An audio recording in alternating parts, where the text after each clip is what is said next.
You know what? Screw it. Let's find out if I have any empathy or not. 6 signs you're dealing with someone who deeply lacks empathy. Hi everyone. Do you want to know if a friend, colleague, spouse, partner or family member you're dealing with lacks empathy? Well, considering empathy is a lie and empathy doesn't exist. Yeah, sure. There are some warning signs to be aware of. A lack of empathy is the inability to empathise with or show genuine concern for the feelings of others.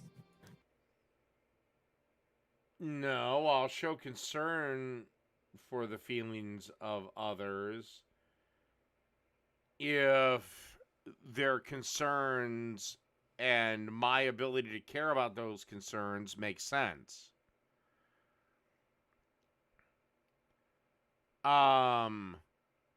I can understand the concern somebody has about me eating a ribeye steak because they're vegan. But I'm also not going to, not eat the damn steak.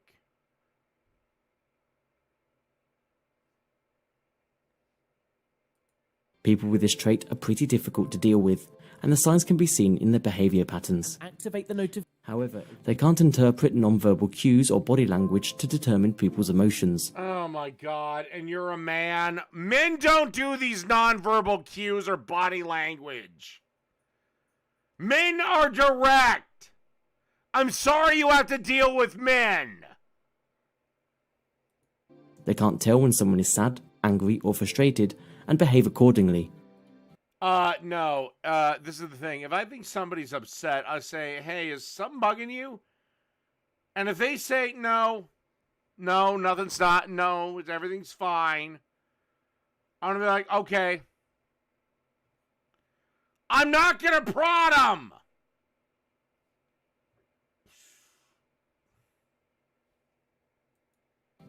Overall, if you find yourself in a relationship with people like this, it will be constant misunderstandings and disagreements.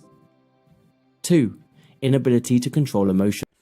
Or you could just say what you fucking feel. Not have to fucking leave everyone with a guessing game. Quit being a little bitch. Be a man for the first time in your life and state how you fucking feel. Not only are they unable to understand others, people who lack empathy also find it challenging to understand and control their emotions. They lack the emotional intelligence to understand their behavior. I also find it very funny that in this scenario, he's presenting the woman as the overbearing aggressor and him trying to be the sympathetic male. Oh, God, what a bitch.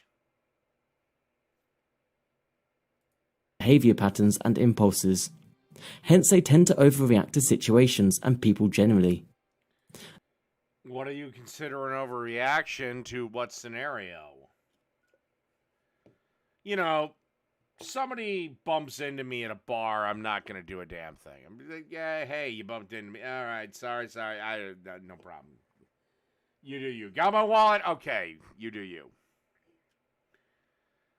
But if somebody smashes, a chair across my back, and if I'm not knocked unconscious, there's going to be a fight.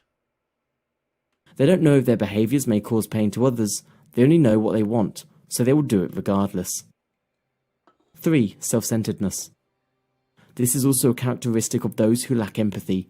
They are so preoccupied with their thoughts and experiences that nothing else matters to them. And that's a bad thing. How?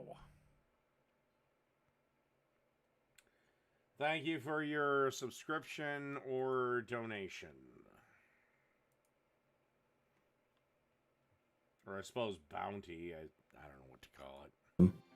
Similarly, even when you try to share your experiences with them, they always find a way to bring themselves into the picture and let their emotions take precedence over yours.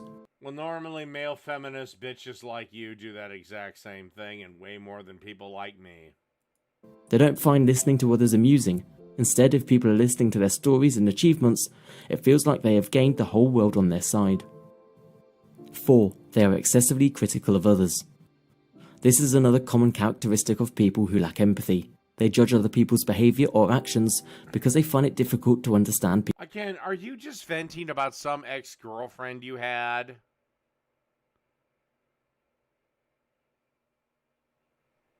And by the way, this has nothing to do with empathy. You're done. Fuck off. Fuck you. Kiss my ass.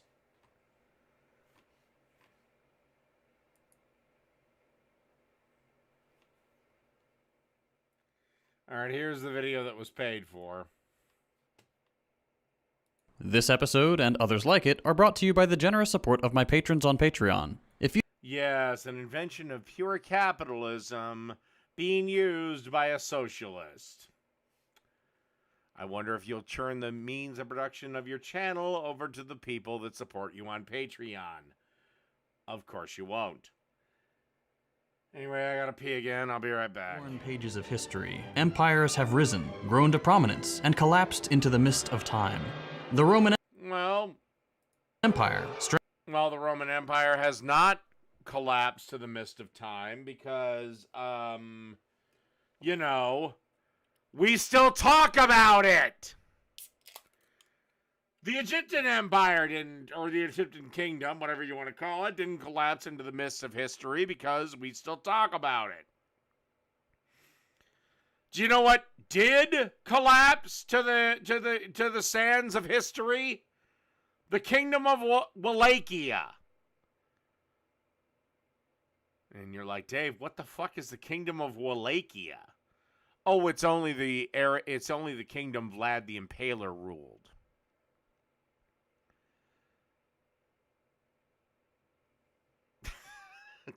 Just saying. Question on everyone's mind, probably because it's the title of this video. Are we living through the end of an empire? No. We haven't gotten anywhere near the sphere of influence that Rome enjoyed. Our territory is nowhere near there.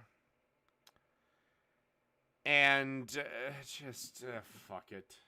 In this episode, we'll take a look at the precarious position of the United States.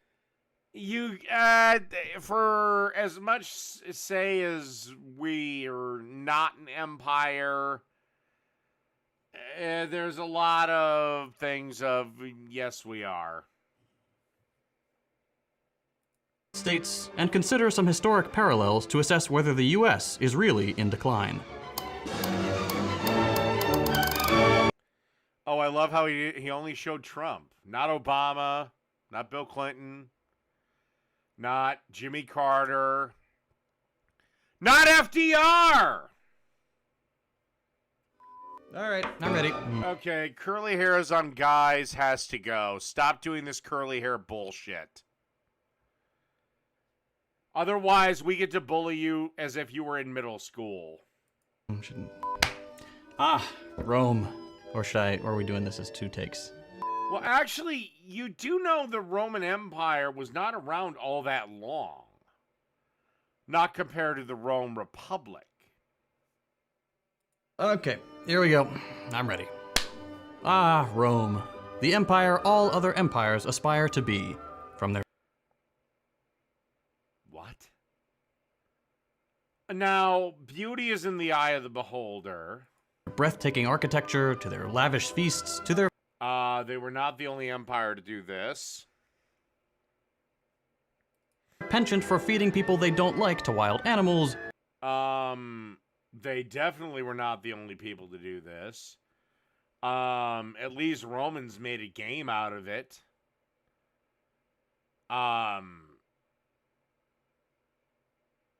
You know, Genghis Khan just tortured them and killed them. Rome is truly the shining example of what other nations can only hope to accomplish. We can't really talk about empires or empires in decline without talking about the Roman one. Rome might have been one of the longest lasting empires. And now my brain is racing about the Mayan Empire or the Aztec Empire.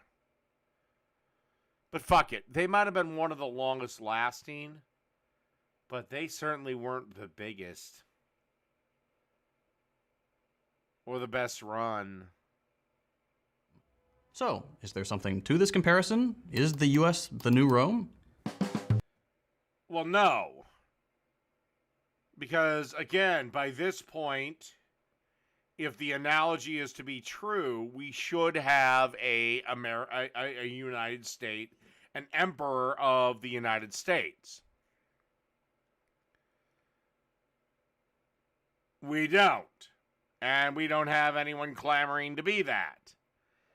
And I know your soft-ass little soy boy thing is going to say, well, Donald Trump... Donald Trump would slap the crown if it was offered to him. Donald Trump would slap the crown out of the guy's hand that offered it to him. Well, one, this picture here, this painting here, yeah, this scene never took place. The document they signed spent most of its time in a saddlebag. My new road. An insatiable desire for expansion, extreme inequality, a globe's... Really, we have the kind of inequality they have in Rome. I'm just gonna go out and say no. As for global influence, really, the ancient Romans affected the Chinese, who would have been fighting would have been actually, depending on the emperor, the Roman Empire had what to do with the Chinese Three Kingdoms period? Exactly. Please explain to me.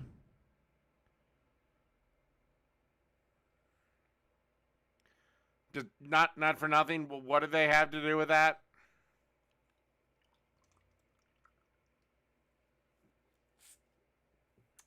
What did Rome have to do with anybody living in North or South America? What did Rome have to do with anything in Africa below the Sahara Desert? Oh, that's right, nothing.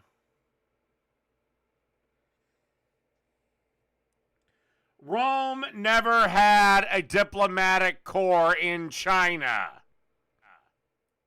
Spanning network of influence, a penchant for chattel slavery. And they never had a diplomatic corps in any of the areas that I just mentioned, Iron Gullet.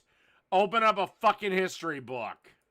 Military dominance, and decadent displays Hell, they didn't even know Scandinavia existed! of wealth.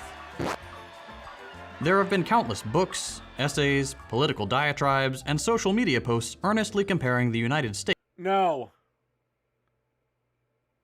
They did not. In fact, the goddamn China was thought to be a myth till Marco Polo went there. To Rome. Both displayed a shocking level of wealth inequality. Both suffered. Except.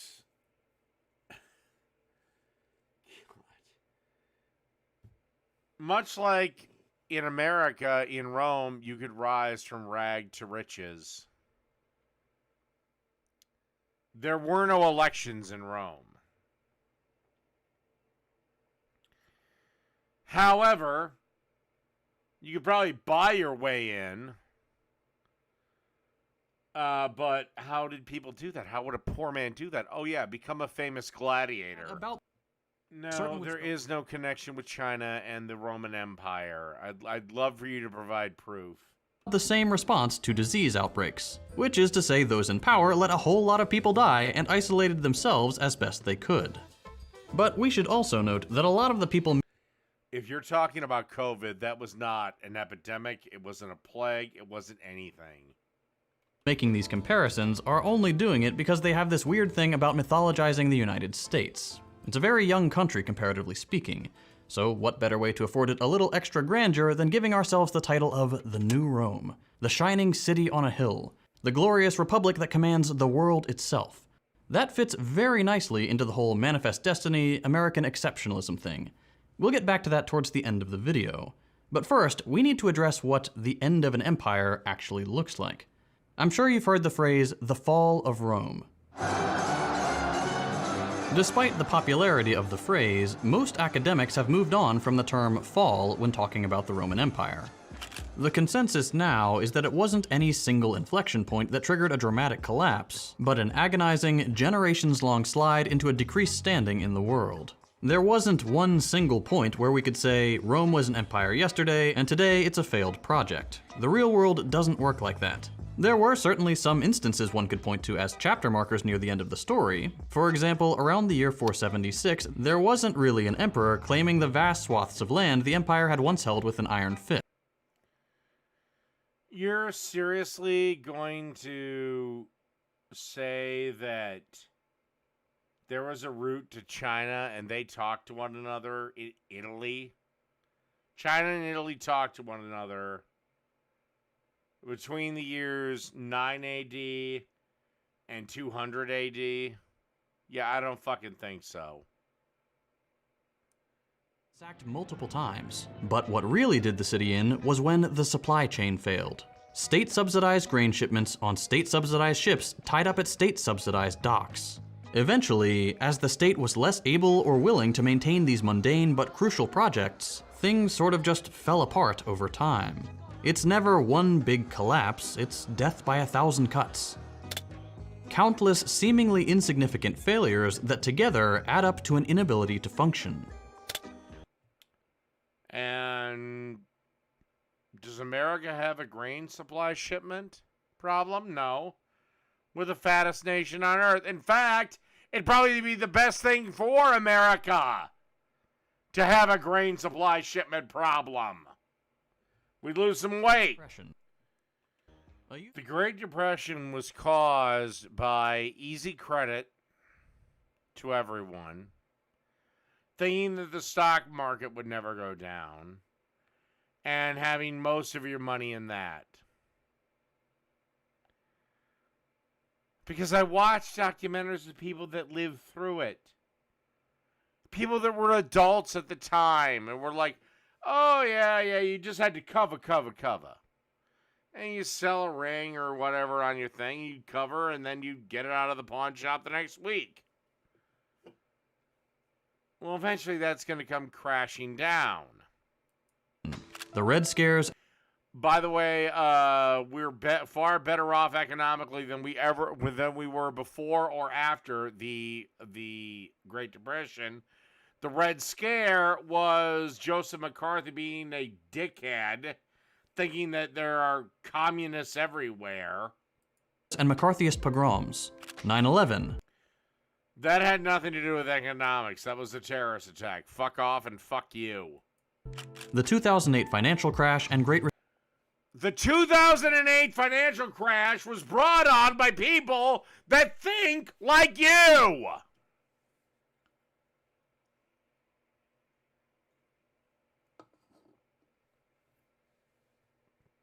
Recession, COVID, and now the handful of crises that have been simmering. COVID was a fucking lie. This is the only time that I've ever been ashamed or pissed off to be an American citizen. When we all did this. This is my only shame in life. This is the dumbest fucking possible thing we could have ever... Oh my God, I'm pissed off that I should have been arrested. If I had to do it all over again, fine, fire me. I refuse to wear a mask. We're going to be fine. The disease kills 1% of people, and those numbers have been greatly inflated. COVID was a flu, a bad fucking flu. That was it. It was nothing to be afraid of. The only solace I have is that people, if they try to do this shit again, will be like, no, fuck this and fuck you. They have to go back. Because the United States follows a capitalist economic philosophy, the key consideration during the pandemic was keeping the gears of the market turning. God. Do you know what I would have said if I was Trump? We've seen the data. The death rate is less than 1%. Everybody take your stupid fucking masks off and let's go back to normal. Fuck it. Let's let it run through. We'll get natural immunity. Almost everyone will survive this. Fuck off. Regardless of the human toll. The prime directive of capitalism is the accumulation of capital, and if that means we have to sacrifice low-paid workers on the altar of profit...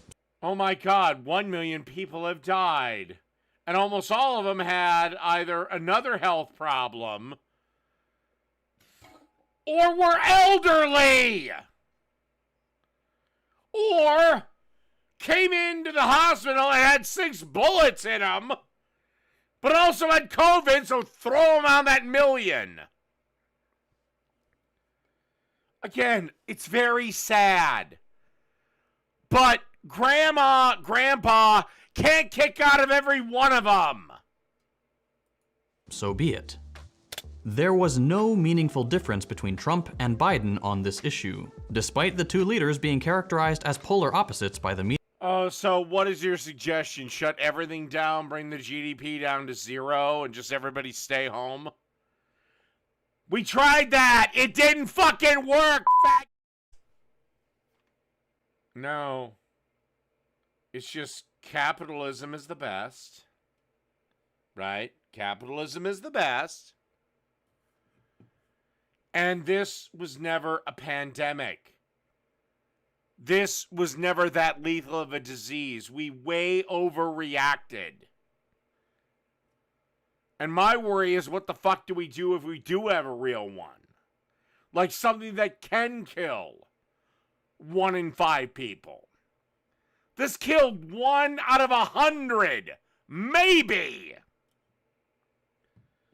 But the real number is more like 1 in 10,000, and most of those 10,000s are elderly.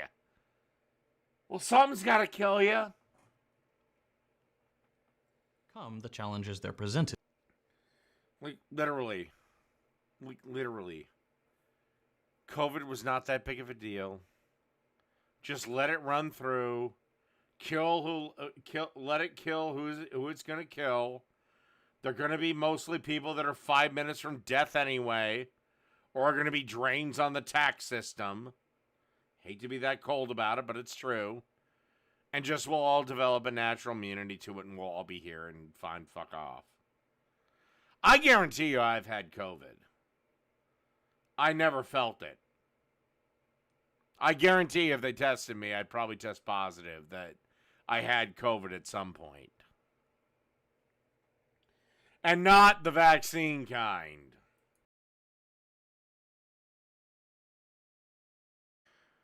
Well, I don't know. Your mom thought I was pretty attractive when I was coming on her face last night, Phoenix. Well, also, your daddy said that my dick tasted like cherry wine. And your cousins enjoyed the way I pounded their assholes. And your aunties, well, they were rather indifferent, but they were also knocked out at the time. That our empire won't go the way of all the others. That somehow we'll overcome all these challenges and avoid collapse or fading into irrelevance. But your little brother squealed with glee while I put his little butthole on my dick and spun him around like a top. We all have to